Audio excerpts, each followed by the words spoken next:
Alright, so I've had a few questions about modifications I've done to my cars, and people requested it enough times now for me to actually get something started.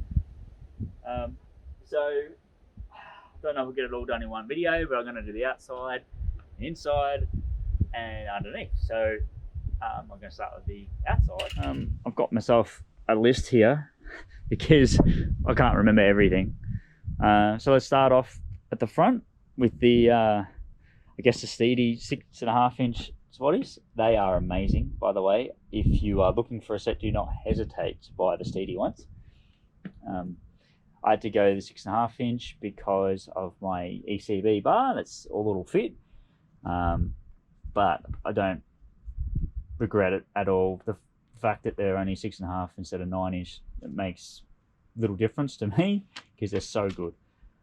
I've got the Shano's Disco Fairlead. That's etched into anodized black aluminium, and it's kind of cool. Just adds a little bit of something different.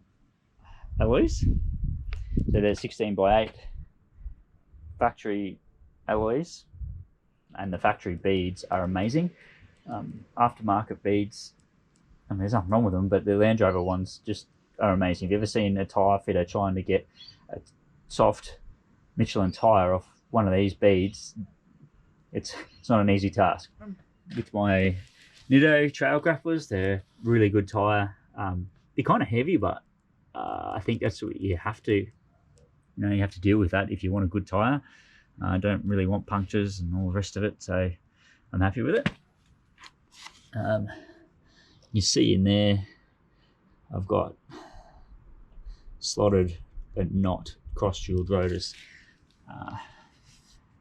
One thing when you've got traction control and it goes off when it wants to, because it's difficult to turn off, and the fact that it's an auto, I need to rely on the brakes a bit more. I wanted a little bit extra protection,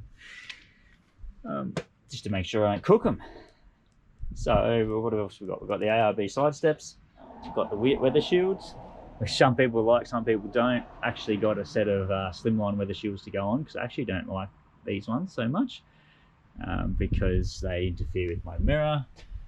I don't like looking through the plastic to look at the mirror, so I'm going to swap them out. So if anyone wants them, let me know, and perhaps we can work something out. We've got the shovel, the ARB shovel. Well, I don't know the ARBs, but I got them from ARB. So they're a shovel mount, and really simple, easy to use. So quick and easy that I don't think I'd go to the other type, to be honest. Story bar. I don't know whose it is. I don't think it's a fancy brand. It's not a terra firma one.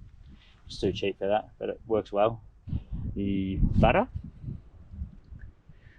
Got that from Mario at Roverlord, where I get most of my stuff from. I got rooftop tent, King's rooftop tent on top of a TJM roof rack. Got bag on the back, which is great. Got that from Quick As, full driving camping. Step at the back with the ladder, it works out really well.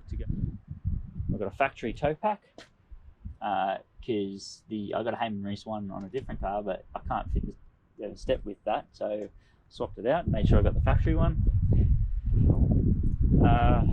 Right, so I've got awning side, which is Roof Systems awning. Had it for a very long time. Anyone who knows where Roof Systems come from.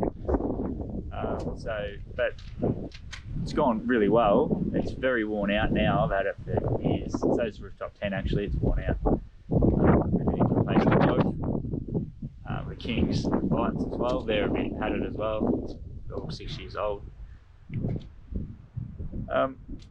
The snorkel, so I've got a safari snorkel here, or raised air intake. That's probably a better way of putting it. Got the RFI antenna, which didn't go through earlier. It's a very good antenna. Got that from Quick As full driving camping as well. And this, you may have noticed before, is my jerry can. Now, it's something quick brand, and it's got a screw-on filler, and it's so much better than the traditional type with the flip. You flip it nearly every time diesel come out, whereas this, it's just winds off, and it's just like having a plastic one. Pro Grip, there you go. Would recommend that to anyone. That's also a Pro Grip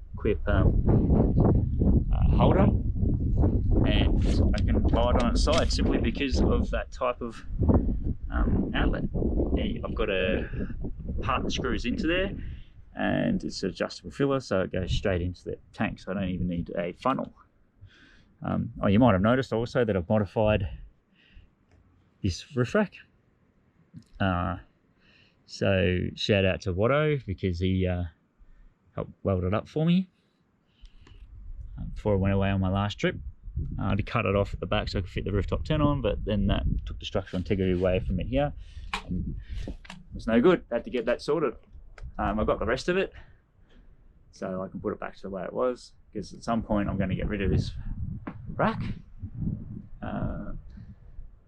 and I'm probably going to go a flat rack of some type, and just a flat pop-up rooftop tent rather than the fold-out one.